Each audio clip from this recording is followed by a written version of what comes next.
Hello friends, welcome to my YouTube channel friends. इस video में हम जानेंगे कि भगवान विष्णु को तुलसी जी से विवाह क्यों करना पड़ा था।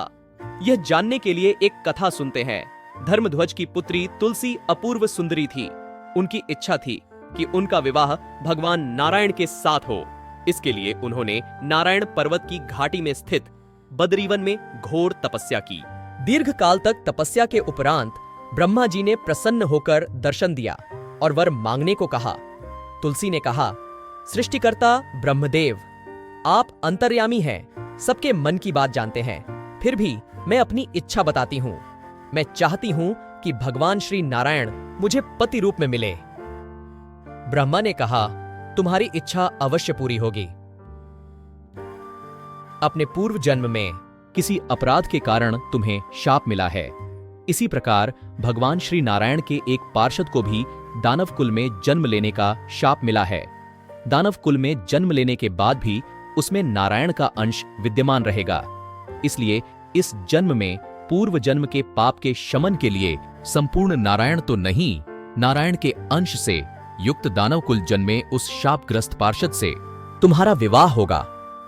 शाप मुक्त होने पर भगवान श्री नारायण सदा सर्वदा के लिए तुम्हारे पति हो जाएंगे।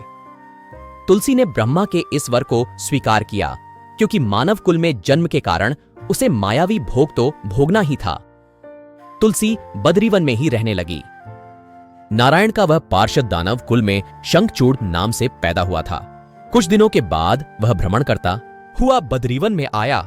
यहां तुलसी को देखते ही वह उस पर मुग्ध हो गया। तुलसी के सामने उसने अपने साथ विवाह का प्रस्ताव रखा। इतने में ही वहां ब्रह्मा जी आ गए और तुलसी से कहा, तुलसी, शंखचूड़ को देखो, कैसा देवोपम स्वरूप है। दानव कुल में जन्म लेने के बाद भी लगता है जैसे इसके शरीर में नारायण का वास हो। तुम प्रस्ताव को सहर्ष स्वीकार कर लो।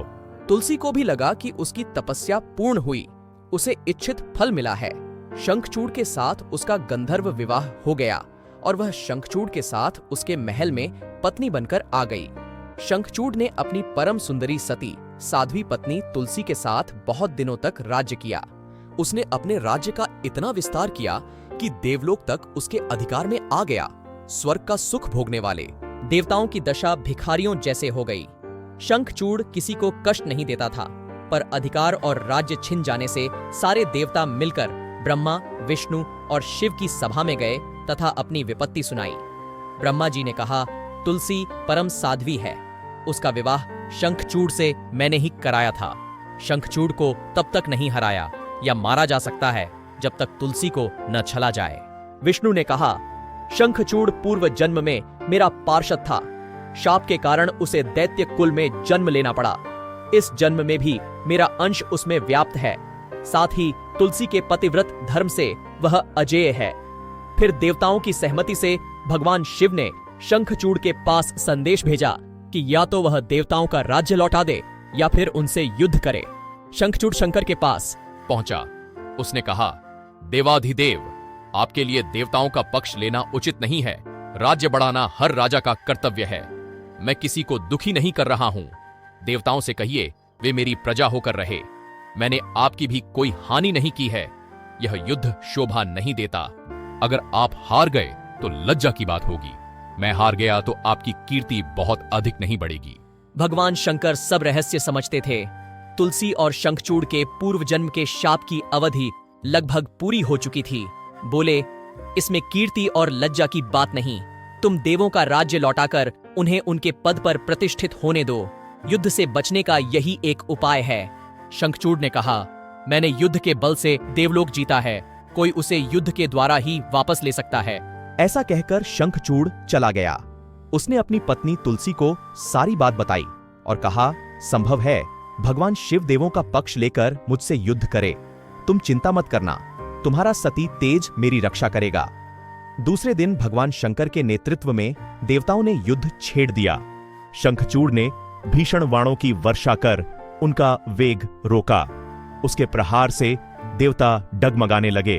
कई दिनों तक इस तरह भयंकर युद्ध चला। शंखचूड़ पराजित नहीं हुआ। तब शिव ने विष्णु से कुछ उपाय करने को कहा। विष्णु ने सोचा, बल से तो शंखचूड़ को हराया नहीं जा सकता, इसलिए छल का सहारा लेना होगा। उन्होंने अपना रूप शंखचूड़ जैसा बनाया और अस्त्र शस्त्र से सज्जित हो तुलसी के पास आए। बोले, मैं युद्ध जीत गया, इस खुशी में आओ तुम्हें अंक से लगा लूं। पति को प्रत्यक्ष खड़ा देख तथा विजय का समाचार सुन वह दौड़कर मायावी शंखचूड़ के गले से लिपट गई। इस प्रकार पति पत्नी दोनों ने आलिंगन हो खूब खुशी मनाई। पर पुरुष के साथ इस प्रकार के व्यवहार से उसका सती तेज नष्ट हो गया। उसका सती तेज जो शंखचूड़ की कवच के रूप में रक्षा कर रहा था, वह कवच नष्ट हो गया। शंखचूड़ शक्तिहीन हो गया, यह जानते ही भगवान शंकर ने त्रिशूल से प्रहार किया। त्रिशूल लगते ही शंखचूड़ भस्म हो गया। शंखचूड़ के मरने पर विष्णु अपने असली रूप में आ गए। अपने पति शंखचूड़ के स्थान पर विष्णु को खड़ा देख तुलसी बहुत विस्मित हुई। उसको पता लग गया कि नारायण ने उसके साथ छल किया है। क्रोध में आकर उसने शाप दिया, एक सती स्त्री का सतीत्व भंग करने के अपराध तुम पत्थर हो जाओ। विष्णु ने तुलसी के शाप को शिरोधार्य कर कहा, देवी, तुम्हारे तथा शंखचूड़ के कल्याण के लिए मुझे ऐसा करना पड़ा। तुम दोनों को शाप मुक्त करना था। तुम अब शरीर त्याग कर तुलसी पौधे के रूप में जन्म लोगी। मेरी पूजा तुलसी दल से होगी। मैं शालिग्राम पत्थर बनूंगा। मेरे शीश पर तुम आदर से विराजमान होगी। तुम्हारे पति की हड्डियों से शंख की उत्पत्ति होगी। शंख ध्वनि से देवताओं तथा मेरी पूजा होगी। जहां शंख ध्वनि होगी वहां मैं रहूंगा। तुमने पूर्व जन्म में मुझे पाने के लिए बड़ी तपस्या की थी। अब अगले जन्म में मैं पत्थर के रूप में बद्रीनाथ वन में स्थापित होऊंगा और मेरी पूजा अर्चना फल फूल से न होकर तुलसी दल से होगी। मेरे शीश पर विराजमान होकर तुम मुझसे भी ऊंचा पद प्राप्त करोगी। इस प्रकार भगवान विष्णु ने तुलसी से शालिग्राम रूप में विवाह किया। भगवान विष्णु की पूजा तुलसी पत्र के बिना अधूरी मानी जाती है। जो व्यक्ति भगवान विष्णु के साथ माता तुलसी की भी पूजा करता है, उसका घर हमेशा सुख समृद्धि से भरा रहता है। फ्रेंड्स, वीडियो पसंद आया हो तो चैनल को लाइक सब्सक्राइब करना न भूले और कमेंट में जय मां तुलसी अवश्य लिखें।